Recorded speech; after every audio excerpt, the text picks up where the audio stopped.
जी नमस्कार, क्या हालचाल। मेरा नाम है धर्मेंद्र कुमार। तो पुष्पी पादप में लैंगिक प्रजनन चैप्टर अपन डिस्कस कर रहे हैं। काफी इसमें अपन ने सेशंस कर लिए हैं पहले ही, जिसमें युग्मक जनन वाली जो प्रोसेस है, निषेचन पूर्व वाला एक टॉपिक था, उसमें युग्मक जनन अपन डिस्कस कर रहे हैं। और नर वाला जो युग्मक या नर युग्मकोद्भिद वाला जो पोर्शन था, परागकण जिसे अपन ने कहा था, वहां तक पूरा डिस्कस कर लिया है। आई होप किसी भी टाइप का आपको कोई डाउट नहीं है। अगर डाउट रहता है तो कमेंट सेक्शन खुले, कमेंट करके आप पूछ सकते हैं। इसके अलावा अब आज का जो सेशन है उसमें अपन डिस्कस करेंगे स्त्री केसर, ठीक है, गुरु बीजाणु धानी की बात करेंगे थोड़ी सी। और एनसीईआरटी को समझना है आपको, तो इस सेशन को लास्ट तक देखिएगा। एक एक शब्द एनसीईआरटी का क्लियर यहां से हो जाएगा, 100% ये गारंटी है। स्टार्ट अपन करते हैं बिना टाइम वेस्ट किए। स्त्री केसर। सो स्त्री केसर गुरु बीजाणु धानी या भ्रूण कोश जो अपना अगला टॉपिक है, उसे अपन यहां से डिस्कस कर रहे हैं। स्त्री केसर यहां पर मैं लिख देता हूं, स्त्री केसर, ठीक है। स्त्री केसर यहां पर मैंने सिंपल सा लिख दिया। मैंने आपको परिचय वाले पार्ट में भी बताया था कि एकल कोई संरचना है तो उसके लिए अलग अलग शब्द काम में लिए थे। सेम वैसे ही मादा वाली जो संरचना है, अगर एक है तो इसे आपने बोला है स्त्री केसर।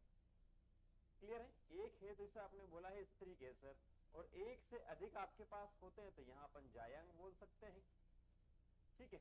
यहां अपन जायांग बोल सकते हैं। साथ साथ में दूसरे शब्द अपन यूज में रहते हैं। स्त्री केसर एक है तो इसे अपन बोलते हैं एक अंडपी, ठीक है। स्त्री केसर को अंडप भी अपन बोलते हैं। और अगर एक से अधिक है अंडप तो इसे अपन बोलेंगे बहु अंडपी। क्या बोलेंगे दोस्तों? इसे अपन बोलेंगे बहु अंडपी। एक से अधिक अंडप वहां पर होंगे या स्त्री केसर वहां पर होंगे। स्त्री केसर की जो संरचना कुछ इस टाइप से मैंने बताई थी, ये रही स्त्री केसर की संरचना कुछ, ठीक है।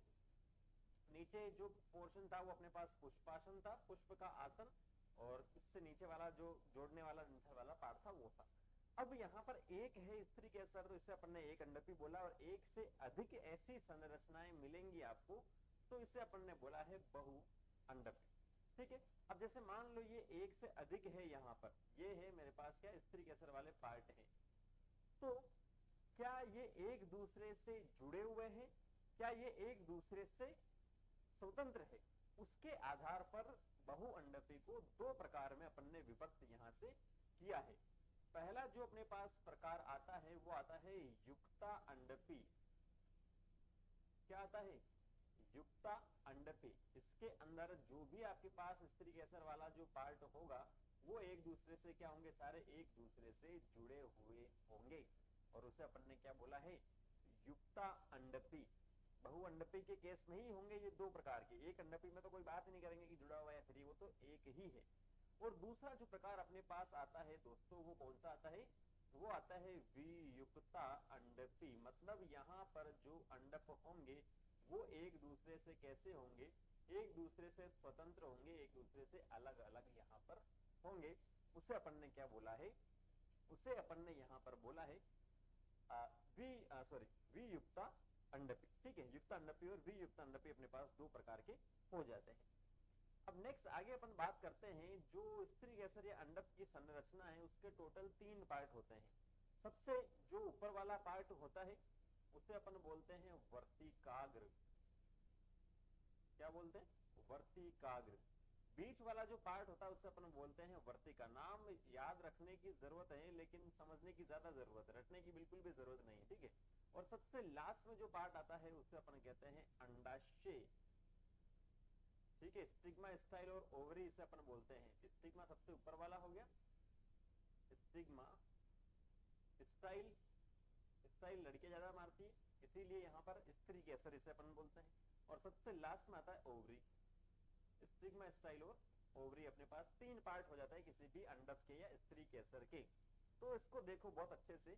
वर्तिका के आगे वाला पार्ट, वर्तिका के अग्र वाला पार्ट, उसे अपन कहते हैं वर्तिकाग्र। वर्तिका का अग्र वाला पार्ट उसे अपन कहते हैं वर्तिकाग्र, ठीक है।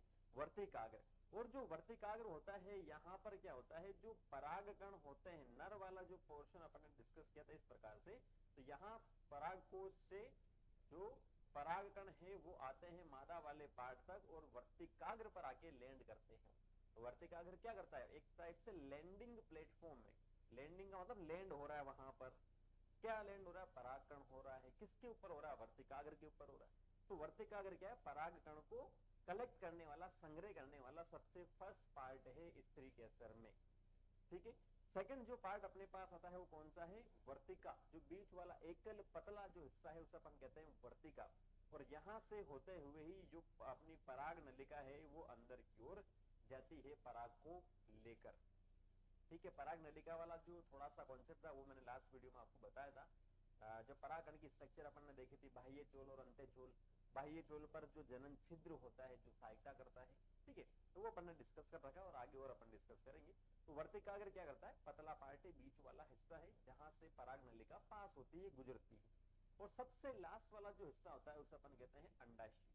आधारी हिस्सा है सबसे नीचे वाला और ये फूला हुआ होता है, कैसा, फूला हुआ होता है, आधारी और साथ साथ में फूला हुआ होता है, थोड़ा सा नीचे से ऐसे।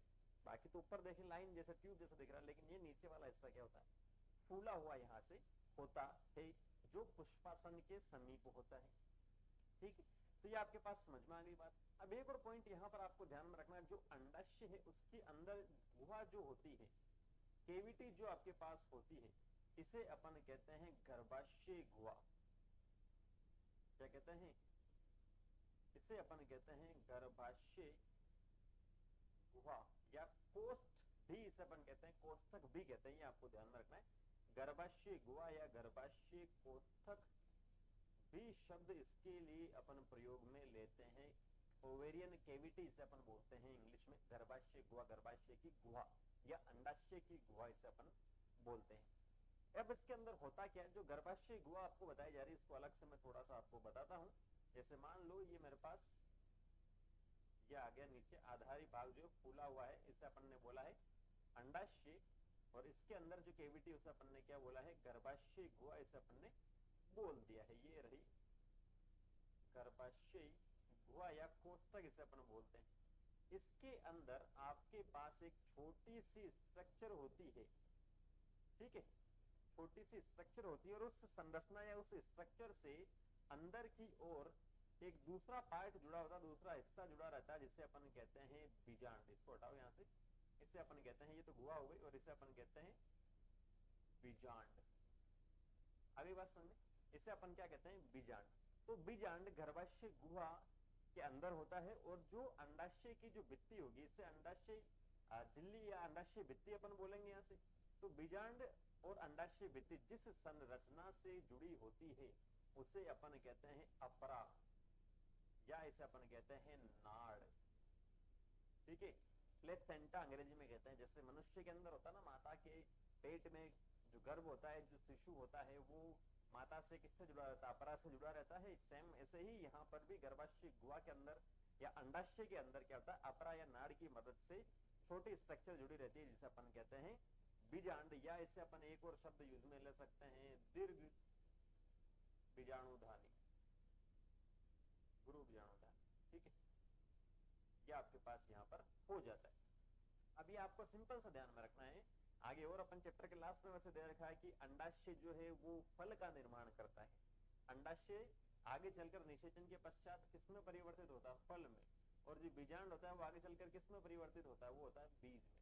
सो वैसे ही 11th क्लास में आपको बहुत डिटेल से दे रखा है, बीजांड की संख्या के आधार पर अलग अलग प्रकार के होते हैं बीजांड वगैरह। ऐसे बहुत सारे पादप हैं, ऐसे बहुत सारे पुष्प हैं जिसमें बीजांड एक होता है। कितने होते हैं, एक होता है। और ऐसे बहुत सारे पुष्प है जिसमें बीजांड जो है एक से अधिक होते हैं, या अनेक जिसे अपन बोल सकते हैं, एक से अधिक आपके पास होते हैं।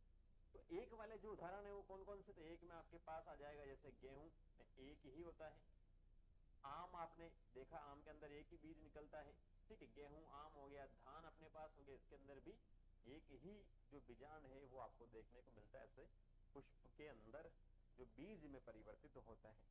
और एक से अधिक के बारे में अगर अपन बात करें तो आपने देखा होगा, कभी पपीता खाया होगा, पपीता के अंदर एक से अधिक बीज निकलते हैं, बहुत सारे निकलते हैं। तरबूज आपने खाया होगा, उसके अंदर भी बहुत सारे बीज निकलते हैं। और ऑर्किड जो है उसके अंदर भी बहुत सारे बीजांड या बीज होते हैं जो आगे चलते हैं ठीक है। तो ये अपने पास क्या हो जाते हैं, जो बीजांड है उसमें एक या एक से अधिक, दो प्रकार की अपन बात कर रहे हैं, दो प्रकार के देखने को मिलते हैं। अब इनका विन्यास जो है, इनका जो अरेंजमेंट है, अलग अलग जाति के जो पादप है उसमें अलग अलग प्रकार का होता है। वो 11th क्लास में अपन पढ़ते हैं, तो यहाँ से डिटेल से पढ़ने की आपको बिल्कुल भी जरूरत नहीं है, वहां पर पढ़ाया उसको जाता है। ठीक है। तो ये वाला जो पोर्शन है स्त्री कैसर वाला पार्ट है, यहाँ पर कंप्लीट होता है। जो नेक्स्ट टॉपिक अपने पास आता है वो आता है गुरु बीजाणुधानी, या जिसे अपन ने क्या बोला, दीर्घ बीजाणुधानी, या इसे अपन ने क्या बोला है, बीजांड। ठीक है, मेगा स्पोर या बीजांड जिसे अपन बोल रहे हैं, मेगा स्पोरेंजियम। ठीक है। तो उस वाले टॉपिक को अपन कल देखते हैं, कल की वीडियो में से डिस्कस करते हैं। यहाँ तक कि आप एनसीईआरटी पढ़ लीजिएगा, कोई भी आपको डाउट रहता है तो कमेंट सेक्शन खुले हैं, वैसे डाउट आपको आएगा।